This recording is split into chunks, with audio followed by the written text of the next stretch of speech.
ভারত ও সংযুক্ত আরব আমিরাতের মধ্যে একটি পরমাণু সহযোগিতা চুক্তি স্বাক্ষরিত হয়েছে।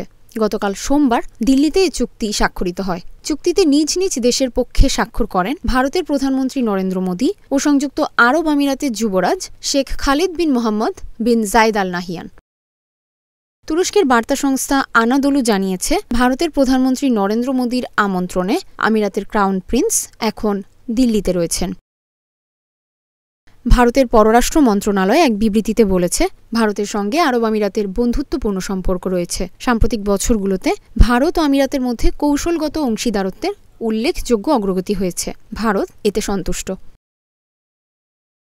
বিবৃতিতে আরও বলা হয়েছে, ভারত ও আমিরাতের মধ্যে বেশ কয়েকটি চুক্তি স্বাক্ষরিত হয়েছে। চুক্তিগুলোর মধ্যে nuclear power corporation of India limited এবং এমিরেটস নিউক্লিয়ার এনার্জি কর্পোরেশনের মধ্যে পারমাণবিক সহযোগিতা সংক্রান্ত একটি সমঝোতা স্মারক অন্তর্ভুক্ত রয়েছে। ভারতের পররাষ্ট্র মন্ত্রণালয় জানিয়েছে, পারমাণবিক সহযোগিতা বিষয়ক সমঝোতা স্মারকটি পারমাণবিক বিদ্যুৎ কেন্দ্র পরিচালনা এবং রক্ষণাবেক্ষণ, ভারত থেকে পারমাণবিক পণ্য ও পরিষেবার উৎস, পারস্পরিক বিনিময়ের সুযোগ অন্বেষণ এবং সক্ষমতা বৃদ্ধিতে সহযোগিতা বাড়াবে বলে আশা করা হচ্ছে।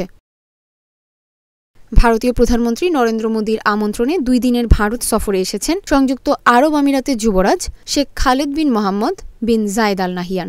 যুবরাজ হওয়ার পর এটি তার প্রথম ভারত সফর। আগামী নভেম্বরে আমেরিকায় অনুষ্ঠিত হতে যাচ্ছে প্রেসিডেন্ট নির্বাচন।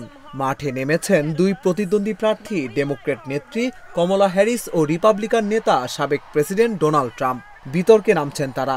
এরই মধ্যে আবার জানা গেল, মার্কিন প্রেসিডেন্ট নির্বাচনে গোপন হস্তক্ষেপ করতে চেষ্টা শুরু করেছে রাশিয়া।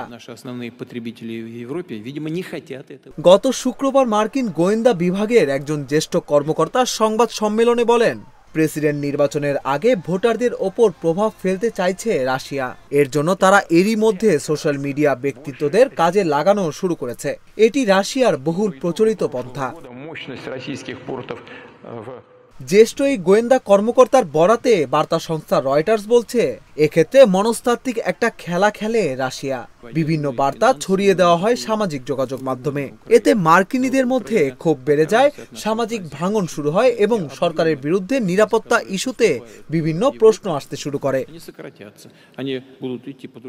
ভয়েস অব আমেরিকা বলছে, গত বুধবার বাইডেন প্রশাসন রাশিয়ার বিরুদ্ধে মার্কিন প্রেসিডেন্ট নির্বাচনকে প্রভাবিত করার ব্যাপক প্রচেষ্টার অভিযোগ এনেছে। দেশটির অ্যাটর্নি জেনারেল মেরিক গারল্যান্ড বলেন, রাশিয়ার রাষ্ট্রীয় মিডিয়া ব্যবহার করে আমেরিকান ইনফ্লুয়েন্সারদের মাধ্যমে ভুয়া তথ্য এবং প্রোপাগান্ডা ছড়ানোর প্রচেষ্টার পটভূমিতে বিভিন্ন পদক্ষেপও নেওয়া হয়েছে। পদক্ষেপগুলোর মধ্যে আছে রাশিয়ার রাষ্ট্রীয় চ্যানেল আরটির শীর্ষ কর্মকর্তাদের বিরুদ্ধে নিষেধাজ্ঞা। আরটিকে আগে বিদেশি এজেন্ট হিসেবে রেজিস্টার করতে হয়েছিল এবং তাদের ওপর ভিসা সংক্রান্ত বিধিনিষেধ আরোপ করা হয়েছিল। তবে এসব ব্যাপারে এখন পর্যন্ত রাশিয়ার পক্ষ থেকে কোনো মন্তব্য পাওয়া যায়নি। এর আগে বেশ কয়েকবার মার্কিন নির্বাচনে রুশ হস্তক্ষেপের অভিযোগ পাওয়া যায়। এর মধ্যে 2016 সালের নির্বাচনে ডোনাল্ড ট্রাম্প জয়ী হন। এবারও তিনি নির্বাচনে লড়ছেন। প্রধানমন্ত্রী নরেন্দ্র মোদীকে ঘৃণা করেন না বলে জানিয়েছেন কংগ্রেস নেতা রাহুল গান্ধী। এমনকি মোদীর প্রতি অনেক সময় সহমর্মিতা অনুভব করেন বলেও জানান রাহুল। ভারতীয় সংবাদ মাধ্যম এনডিটিভি জানায়, যুক্তরাষ্ট্রের ওয়াশিংটন ডিসির জর্জ টাউন ইউনিভার্সিটিতে এক অনুষ্ঠানে এসব কথা বলেন কংগ্রেস নেতা। রাহুল গান্ধী বলেন, আমি নরেন্দ্র মোদীকে ঘৃণা করি না। মোদীর একটি নিজস্ব মত রয়েছে, সেই মতের সঙ্গে আমার মত মেলানো সম্ভব না। বিভিন্ন বিষয়ে আমারও পৃথক মত রয়েছে। রাহুল আরো বলেন, ভারত জুড়ে যে মিশ্র সংস্কৃতি রয়েছে, বিভিন্ন ধর্মের মানুষ ভিন্নভাবে তা পালন করেন। ভাষা ও ধর্মের পার্থক্য গোটা দেশে রয়েছে। বিষয়টিকে বিজেপি এবং আরএসএস মেনে নিতে পারে না। ফলে বিজেপির সেই মতাদর্শের সঙ্গে আমার মত মেলে না। নরেন্দ্র মোদীকে শত্রু মনে করেন না উল্লেখ করে বিরোধী দলীয় এই নেতা বলেন, মোদীকে আমার শত্রু মনে করি না। এমনকি অনেক সময় তার প্রতি আমার সহমর্মিতা কাজ করে। তবে তার দৃষ্টিভঙ্গি আলাদা, আমার দৃষ্টিভঙ্গি আলাদা। আবারও উত্তপ্ত হয়ে উঠেছে ভারতের মণিপুর রাজ্য। গতকাল সোমবার শিক্ষার্থীরা বিভিন্ন সরকারি ভবনে হামলা চালিয়েছে। এমনকি রাজ্যের রাজভবন ও থাউবালের জেলা প্রশাসকের কার্যালয়েও হামলা চালিয়েছে তারা। এছাড়া ডিসি অফিসে টানানো ভারতের জাতীয় পতাকা নামিয়ে 7 রঙের নতুন একটি পতাকা টানিয়ে দিয়েছে শিক্ষার্থীরা। ভারতীয় সংবাদ মাধ্যম ইন্ডিয়া টুডে জানিয়েছে, রাজ্যের নিরাপত্তা ব্যবস্থাপনায় পরিবর্তনের দাবিতে সকাল থেকেই ইম্ফলের রাস্তা দখল করে বিক্ষোভ করেছে বিভিন্ন স্কুল ও কলেজের শিক্ষার্থীরা। তাদের প্রধান দাবি, বর্তমান নিরাপত্তা উপদেষ্টাকে অপসারণ করতে হবে এবং মণিপুরে শান্তি ফেরাতে রাজ্য সরকারের হাতে সর্বোচ্চ ক্ষমতা দিতে হবে। এছাড়া চলমান সংকটকে আরও ভালোভাবে মোকাবিলা করতে নিরাপত্তা অভিযানের দায়িত্ব স্থানীয় কর্তৃপক্ষের হাতে দিতে হবে। শিক্ষার্থীরা মুখ্যমন্ত্রী বীরেন সিং এর বাসভবনেও হামলা চালানোর চেষ্টা করেছে বলে ইন্ডিয়া টুডের প্রতিবেদনে দাবি করা হয়েছে।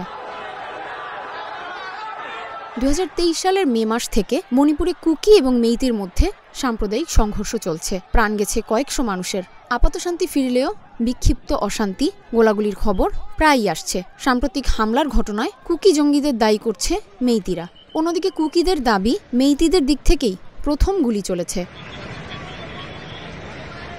মণিপুরের কংগ্রেস ভাইস প্রেসিডেন্ট লামটিনথাং হাওকিপ কুকি সম্প্রদায়ভুক্ত। তার দাবি, মণিপুরে নতুন করে অশান্তি ছড়াতে চাইছে বিজেপি। মণিপুরের মুখ্যমন্ত্রী তথা মেইতি সম্প্রদায়ভুক্ত এন বীরেন সিং এর বিরুদ্ধে সম্প্রতি কুকিজো সম্প্রদায়ের মানুষ প্রতিবাদ মিছিল করেছিলেন। সেই প্রতিবাদের কণ্ঠরুদ্ধ করতেই এসব হামলা চালানো হয় বলে দাবি করেন হাওকিপ।